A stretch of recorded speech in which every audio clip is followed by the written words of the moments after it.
persepsi, keinginan-keinginan, pendapat-pendapat yang hanya karena orang tuanya mau atau Mhm, karena hanya mhm, orang tuanya tahu gitu mhm, kan. mhm. Tapi dari awal kita sebaiknya kenal anak kita seperti apa.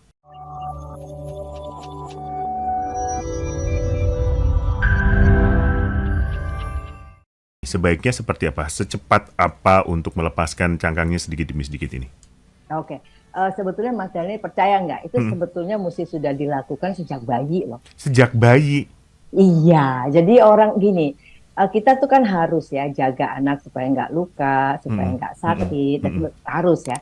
Tetapi bukan dengan dikasih cangkang telur di luarnya sampai anak kemudian tidak bisa bergerak, hanya bisa bergerak di batas yang diberikan orang tuanya, kan gitu mhm, Mas Dani. mhm, Nah, jadi sejak bayi itu kita mesti belajar anak kita ini pertama tipe kepribadiannya seperti apa, kan gitu mhm, ya. mhm, Nah, kemudian kita juga ajarin dia berbagai perilaku yang kadang-kadang dia frustrasi misalnya gitu ya. mhm, Katakan misalnya kalau dia kepengen susu sekarang, mamanya masih mesti ngaduk dulu, mesti agak apa namanya supaya nggak terlalu panas gitu ya, mhm, mesti agak anget dulu supaya nggak terlalu panas. Kemudian anak menunjukkan frustrasi teriak-teriak misalnya gitu, ya anak mesti belajar dia jangan orang tua ikut jadi panik, terus gimana caranya supaya lain kali mungkin disiapin duluan supaya anak nggak sempat nangis, ya, nanti bikin dulu. Nah, itu anak mesti belajar sejak kecil bahwa kadang-kadang dia juga frustrasi.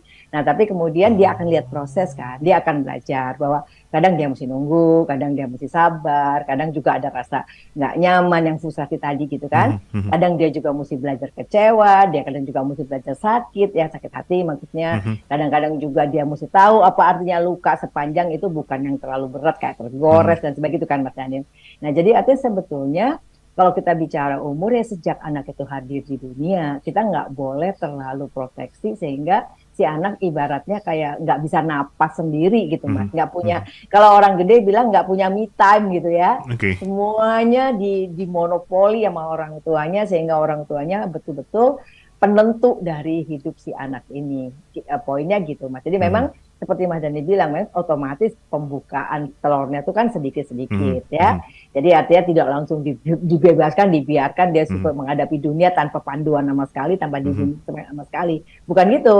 Tetapi kita nggak boleh terlalu melindungi sampai dia nggak bisa bergerak kan gitu Mas Dani. Oke, oke. Kalau si cangkangnya tadi berarti ada pelepasan cangkangnya, apakah ada momen di mana orang tua memang sengaja membiarkan anaknya untuk merasakan itu? Betul. Sebenarnya gini, kalau bisa jangan dicangkangin ya, Mas Daniel ya. Kan gitu ya. Kalau bisa Oh, oke. ya jangan dibungkus dalam dalam apa istilah persepsi, keinginan-keinginan, pendapat-pendapat yang hanya karena orang tuanya mau atau Mhm, karena hanya mhm, orang tuanya tahu gitu mhm, kan. mhm, Tapi dari awal kita sebaiknya kenal anak kita seperti apa dan pemenuhan kebutuhan untuk si anak ini kita sesuaikan dengan nature-nya dia kan gitu Mas mhm, Daniel. Jadi mhm. bukan kita memaksakan kehendak kita dan anak kita tidak punya kemampuan untuk bergerak sendiri, Ya, bukan ya, begitu gitu ya, loh Mas ya, Daniel ya. ya. Oke. Tuh.